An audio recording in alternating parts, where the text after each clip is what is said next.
โอเคพอพี่น้องเนาะเปิดภาพมาอยู่ที่ลานแห่งหนึ่งอยู่ที่บ้านทุ่งวายพี่น้องเนาะเบาเจ็บกับโบตูนกับสิซื้อข้าวให้น้องโมพี่น้องเนาะถ้า FC บ่ฮู้จักน้องโมเดี๋ยวเบาเจ็บสิขึ้นภาพให้เบิ่งพี่น้องเนาะลำบากแหงบ่มีหยังกินบางมื้อกินมักแตกบางมื้อกินมักเผ็ดแล้วน้องเคยอดข้าวนี่บ่เคยกินข้าวนี่จักวันบ่ได้กินข้าว 6-7 วันประมาณกินแต่มะกล้วย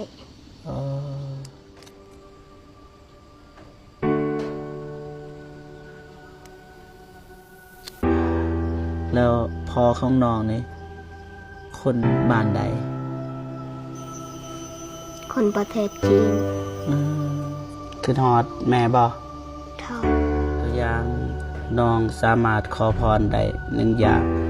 น้องสิขอหยังขอให้แม่กลับมาหา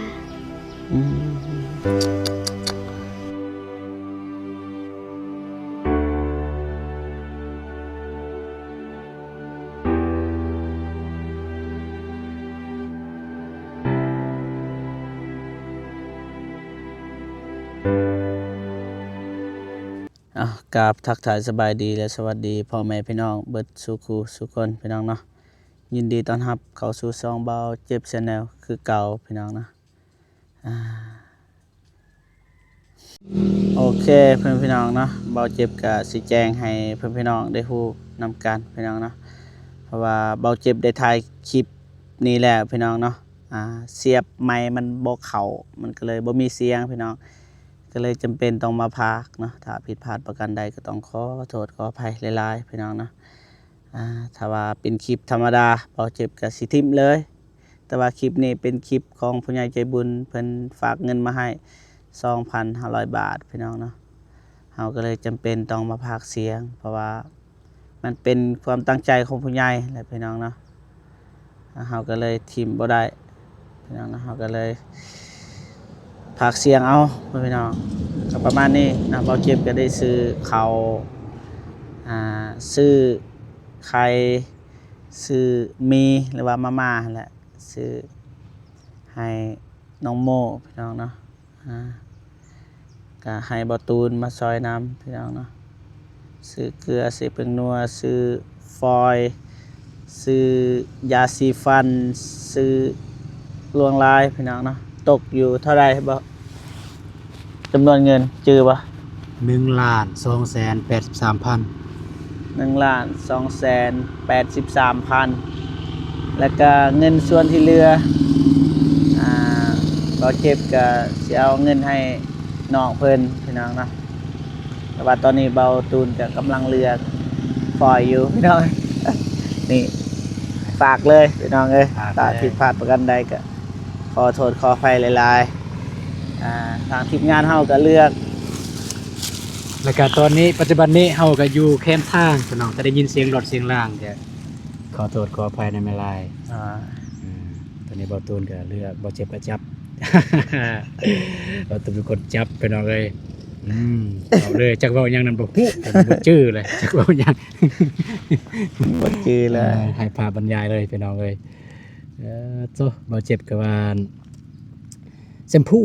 เอาแชมพูบ่ตูนก็จับดึงเลยจักแชมพูกับใดบ่ฮู้ดึงเลยบ่ได้นับว่าเท่าใดดึงเลย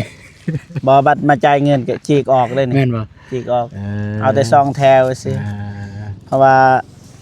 น้องเพิ่นไล่เงินบ่เป็นเพิ่นบ่ฮู้ราคานะเพิ่นไล่เป็น 2,000 มันก็เลยฉีกเลยเอาตัวนี้เอาเลยตัวนี้ตัวสีฟ้านี่เพราะว่าคนที่ฮู้ราคาแม่นแม่ย่าเพิ่นเนาะแม่ย่า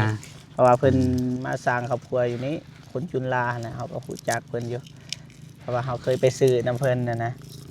ช่วงนั้นก็ไปซื้อตลอดแต่ว่าแม่ย่าเราขายถามเพิ่นก็บ่งงเด้งงไตยังงงเนื้ออยู่พี่น้องนี่ตอนนี้ก็มาแล้วตอนนี้มาบ่อนที่จะไล่เงินไล่เงินทางเพิ่นก็บ่ฮู้ราคามีบัดนี้โทรหาแม่ย่าโทรอีกโทรเบิดโทรแล้วโทรอีกทางแม่ย่าก็เว้าแล้วเว้าอีกแต่ว่าเฮามาเลือกตัวนี้อีก บ่เจ็บว่าอยากได้ตัวสีส้มสีเหลืองว่าซั่นบ่ตุนก็เลยย่างออกไปทางนั้นแม่นบ่ แม่ แม่นทางนั้นแหละ แต่ว่าเปิดประตูบ่จำเป็นแน่ ย่างออก ตัวนี้นี่ราคา60เด้ ราคา60ก็สำนักนั่นแหละ 60,000 กีบ อีกวันนี้เพิ่นก็สิไล่เงินบาทนี้ แต่ว่าบ่ตูนยังยางอยู่พี่น้อง จักย่างไปใส่บ่ฮู้บ่ยางไปเอา เกลือเป็นนัว นัว ไปเอาเกลือเป็นนัวบาดนี้ เด้ นี่ แล้วก็เอาแฟบ ย่างเกลือเป็นนัวแฟบเอาไล่เติบได้เนาะ มาให้เบิด1,283,000พี่น้องแต่ว่าเงินยังเหลือ366,000แต่ว่าบ่เจ็บก็ให้370,000เลยพี่น้องเติมให้กำลังเลือกพี่น้องมันเป็นเลือกไล่เงินบอกว่านี่ตัวนี้แพงสุดเขา นี่700,000 600,000 มันลงเลย ลงเด้อเพราะว่าช่วงนี้ช่วงเขามีข่าวร้ายเด้เป็นขายลงปัดช่วงเดือน10เดือน11นี่เขาจะเบิดเพิ่มราคากำลังใส่ธงพี่น้องเบาเจ็บก็สิย่างไปโอนเงินกำลังกดอยู่ก๊กแก๊กกดรหัสแต่ว่ามันซ่าก็ซ่าเบาเจ็บนี่เลยเพราะว่าทางหารเพิ่นโอนเงินมาให้เรียบร้อย1,600,000ปลายนี่สแกนเนี่ยนี่บ่เจ็บถามเท่าไรเลย เท่าไรราคาเพิ่นก็ว่าเพิ่นจะเจ็บว่าบ่ทุนไล่ให้แน่ยังเหลือเท่าใดว่าซั่นจักหน่อยเนาะ จังเนาะตัวนี้กำลังโอนอยู่แม่ค้าก็ยืนเบิ่งอยู่พี่น้องไง ที่จริงแม่ค้านี่เพิ่นกำลังเป็นแม่มารเนาะ ดอเป็นแม่มารเพิ่นว่าสิซอยย่ออยู่เขาแต่ว่าบ่เป็นหยัง อันนี้ 1,283,000เรียบร้อยจ่ายออกประมาณนี้พี่น้องนะมันก็บ่อยากคักปานใดเฮามาฝากนะมาฝากเสียง มันก็จำเป็นนั่นแหละเพราะว่าเฮาสิไปเอานำน้องนุ่งว่ามาสุดท้ายไหมมันก็บ่คือแล้วปานนี้หมู่กินเบิดแล้วบ่จักบัดนี้ก็ไล่ว่ายังเหลือเท่าใดใช้จ่ายเท่าใดยังเหลือเท่าใดเงินที่ผู้ใหญ่ฝากมาผู้ใหญ่เพิ่นก็บ่ให้ออกซื้อเสียงเฮียงน้ำบอกแต่ว่าผู้ใหญ่ใจบุญก็พอแหละ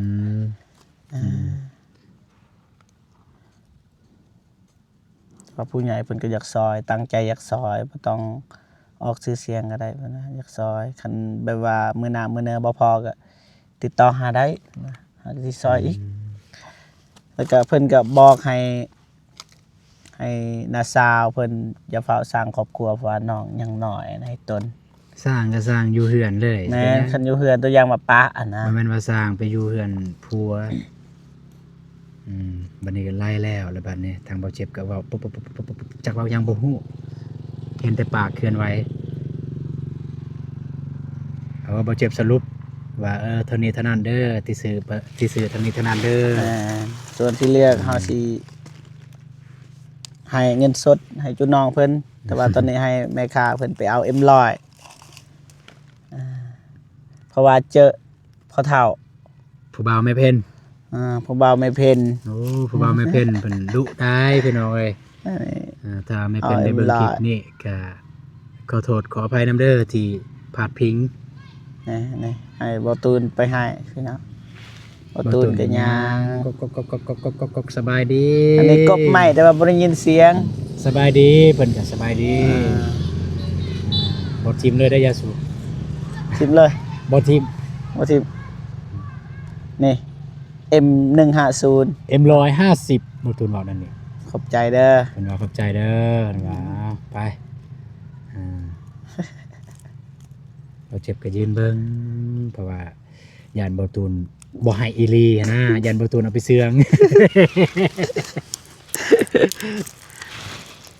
ไปนี่บ่มีคนเฝ้าห้านใช่ป่ะเฮานี่ให้เพิ่นไปส่งเครื่องเพราะว่าเฮาขี่รถจักรมันยากกันนะเพิ่นว่าบ่มีคนเฝ้านี่บ่ตูนตัดภาพมาที่เฮือนน้องโมเรียบร้อยแล้วกระสอบข้าวตกอยู่นี่แหละ เด้อ เอา เดี๋ยวเอา ตก คะแนนมันบ่แตก บ่แตกดอกแต่จริงในระหว่างการเดินทางมันก็สิตกแต่ว่าจับทันอยู่ เออ เลยบ่ตกแล้วก็มีน้องผู้หนึงมาซับ น้ มา อง จับ หมอ ซอ ส ย บายดีเด้อน้องหมอก็ว่าสบายดีเพิ่นอายกอกน้องหมอมื้อนี้ให้เห็นเฮาแล้วให้ หายเลย ให้ทบิดเจอกันทบิดก็ให้น้องหมอให้มานับบูดตลอดนะน้องหมอคนบ่มีความสุขอะนะนี่ตัดภาพมาเฮาก็สิมอบข้าวน้ำบาดนี้จุดน้องเพิ่น มาเรียบร้อยแล้ว แต่ว่าตอนนี้สั่งสอนน้องโบอยู่ ม เรื่องครอบครัวตัวอย่างว่าคันอยากเอาครอบครัวก็เอาแบบอยู่นำกันบ่ให้อยู่นำมันนั่นปาดทิพย์นะโดยคันอยากเอาอีหลีนะถ้ายังบ่ทันอยากเอาก็บ่ฟ้าวเอาอดทนไว้ก่อนเพราะว่าหลานยังน้อยบ่มีคนดูแลก็ประมาณนี้พ่อพี่น้องนะเนี่ยเพิ่นก็ตั้งใจฟังไว้3คนแต่ว่าเฮาบ่จื้อว่าเฮาเว้าหยังแน่ ก็บ่เป็นหยัง นี่ซื้อข้าวซื้อมีไวๆไข่แล้วก็นี่เครื่องเบิ่งนี่แล้วสิแกะให้เบิ่งพี่น้องนะ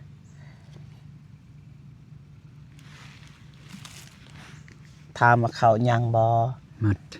ยัง ยัง ยังเด้ ยังบ่ สัตซื้อเด้ อืม เพิ่นว่าได้ข้าวจากสวรรณเขตเอื้อย อยู่สวรรณเขตว่า แม่นฝากมาให้ ฝากโดยตรงเลย แม่น เอื้อย เขาจะฝาก เอื้อ เงิน FC ในบ่ล่ะว่า บ่ เอื้อย บ่เอื้อยคิงนี่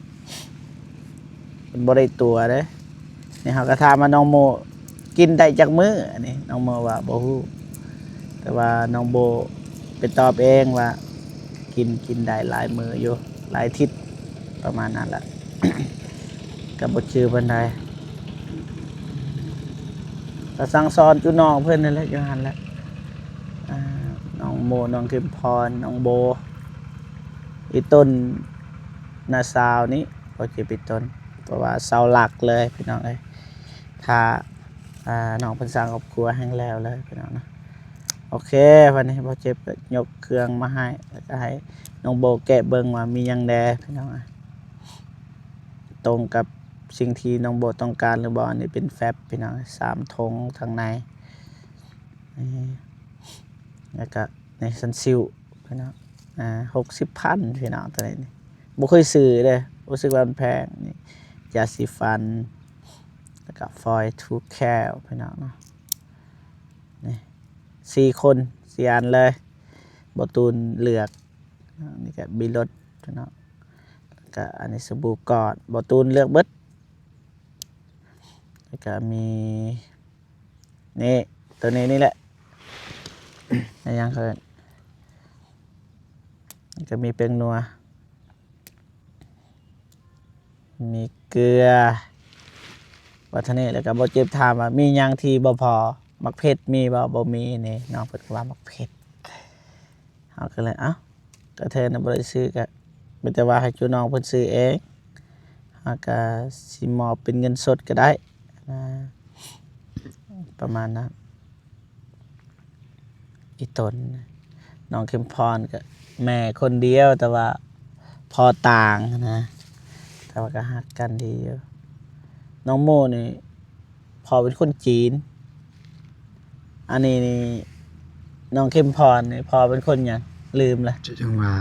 ลืมแล้วแต่โดนนำเลยถามแล้วถามก็ทำลายจิตใจน้องโบนี่คันถามเรื่องพ่อเรื่องแม่โอ้บ่ไหวเลยถามขนาดถามจุฬาเพิ่นก็ยังหายแล้วพี่น้องบ่อยากถามคันถามรู้สึกว่าทำลายจิตใจนะครับก็เลยบ่อยากถามมีแต่ว่าแนะนำไปเบิ่งคลิปเบาเตียงเตียงมักทายหรือว่าเบิ่งน้ำซองบ่เจ็บก็ได้พี่น้อง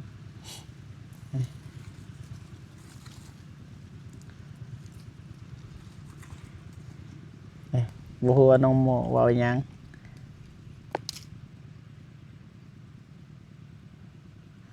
บ่จือว่าน้องโมแล้วเว้าหยังพี่น้องเพราะบ่คิดว่าเฮาสิมาพากย์เสียงหั่นนะแต่ว่าสิให้น้องโมเพิ่นขอบอกขอบใจขอบคุญขอบคุณผู้ใหญ่ใจบุญจากต่างประเทศที่ส่งเงินมาให้พี่น้องนะนักงกบ่ฮู้ว่าหยัง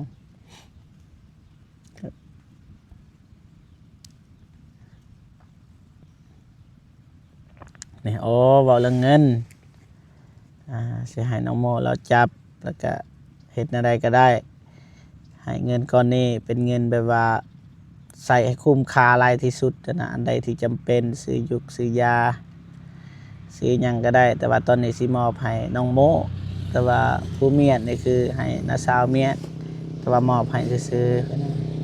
ๆน้องโบก็เลยว่าขอบใจหลายๆเด้อเบาเจ็บนะประมาณนั้นก็เบาเจ็บก็บอกว่าอันนี้บ่แม่นเครื่องเบาเจ็บพี่น้องเอ้ยเป็นเครื่องของผู้ใหญ่ใจบุญนั่นแหละฝากเงินมาให้ 2,500 บาทเขาก็ซื้อเบิด1 ล้านปลายเรือเท่านี้ก็ให้น้องโมเลยไม่แต่ว่าให้น้องโมขอบอกขอบใจขอบบุญขอบคุณน้องโมก็อวยพรให้ขอบอกขอบใจหลายเด้อที่ส่งเงินมาให้ครอบครัวขอให้คุณยายใจบุญจงมีแต่ความสุขสุขภาพแข็งแรงขออยู่มันคนยืนเอาความเจ็บให้ได้ความไข้บ่อยมีปรารถนาสิ่งใดขอให้ได้สิ่งนั้นสาธุประมาณนี้ โอเคมันจะบ่เจ็บก็ขอบน้องโบเพิ่นให้น้องโบเพิ่นมัดเมียดก็ให้น้องโมเพิ่นพาไปเบิ่งน้ำสร้างเพราะว่าน้ำสร้างน้ำมันเบิดได้ยินน้องเพิ่นเว้าก็เลยให้น้องเพิ่นพาไปน้องนี่ไปบัดนี้ไปเบิ่งน้ำสร้างเลยพี่น้องแห้งแล้งเบิดบาดนี่มันบ่มีน้ำพี่น้องทางในลึก10 เมตรพี่น้องไงแต่ว่าคันขุดต่อถ้ามีงบพี่น้องมีงบขุดต่อแต่ว่าบ่ตูนว่าถ้ามีงบก็อันนั้นเลยเจาะเลยแต่ว่าก็ได้ถ้ามีงบหลายแต่ว่าตอนนี้งบมันบ่มีเลยพี่น้องตอนนี้ถ้ามีก็จ้างให้หมู่ขุดต่อประมาณ 4-5 เมตรนี่จะออกอยู่พี่น้อง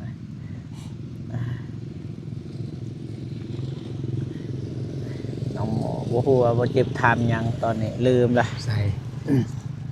ย่างไป อยาก แต่ เบิ่ง ว่า บอลอาบ นี่บ่นี่ไปเบิ่งมันสวนผักแต่ก่อนเฮาสิเฮ็ดสวนผักอยู่นี้แต่ว่า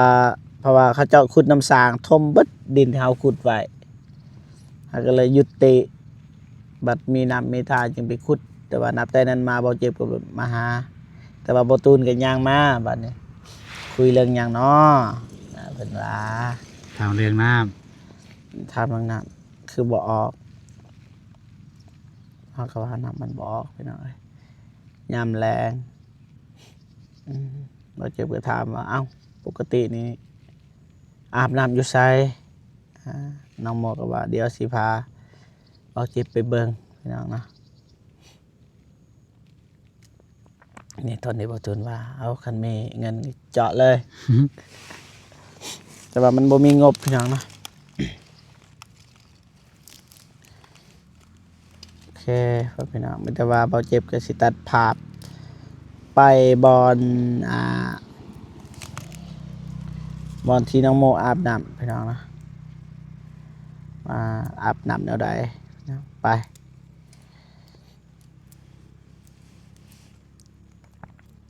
ยังบ่ทันไปเถื่อพี่น้อง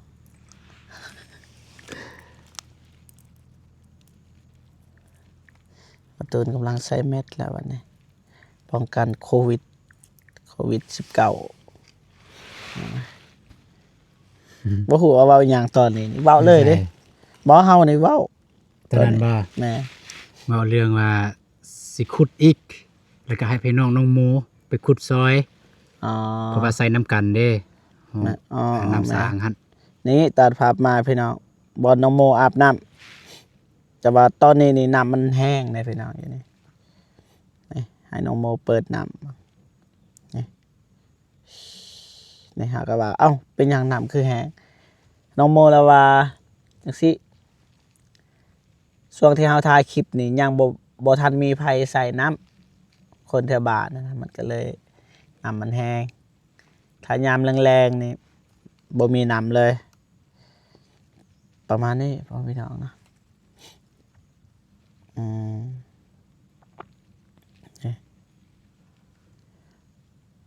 บอตูนกับมาล้างมือบ้านนี้พี่น้อง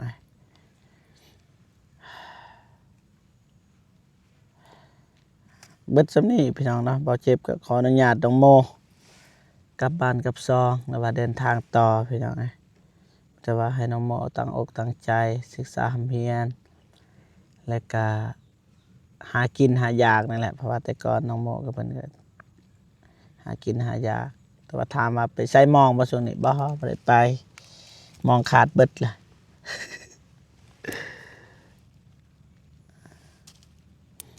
นี่ประมาณนี้แต่สิเอาไม้แล้วก็สิขอน้องโมเดินทางกลับบ้านอันนี้น้องโมก็ว่าขอบใจคำเดียวขอบใจว่าน้องเพิ่นบ่จักสิเว้าหยังแล้วรู้สึกมีแต่ว่าดีใจที่เห็นอายมาหาเพิ่นว่าประมาณนี้พี่น้องเนาะคลิปนี้ก็บ่มีหยังหลายพี่น้องมาเป็นสะพานบุญให้ผู้ใหญ่ใจบุญพี่น้องเนาะแต่ว่าบ่มีเสียงเขาก็เลยจำเป็นมาพากนะก็ประมาณนี้พี่น้องเนาะสุดท้ายแต่สุดนี้ก็เว้าเจ็บขออวยพรอวยไสให้แก่ผู้ใหญ่ใจบุญที่ไว้วางใจเบาเจ็บแล้วก็บ่ทูลเป็นสะพานบุญในทางนี้นะจังใดก็ขอให้ผู้ใหญ่ใจบุญจงมีแต่ความสุขสุขภาพแข็งแรงขออายุมันคนยืนนะความเจ็บบ่ให้ได้ความไข้บ่ให้มีปรารถนาสิ่งใดขอให้ได้สิ่งนั้นเนาะอย่าเจ็บอย่าจนแล้วก็ให้ร่ำๆรวยๆสาธุพบกันคลิปหน้าเนาะสำหรับคลิปนี้บ่เจ็บขอกล่าวคำว่าสบายดีเด้อบ๊ายบายพี่น้อง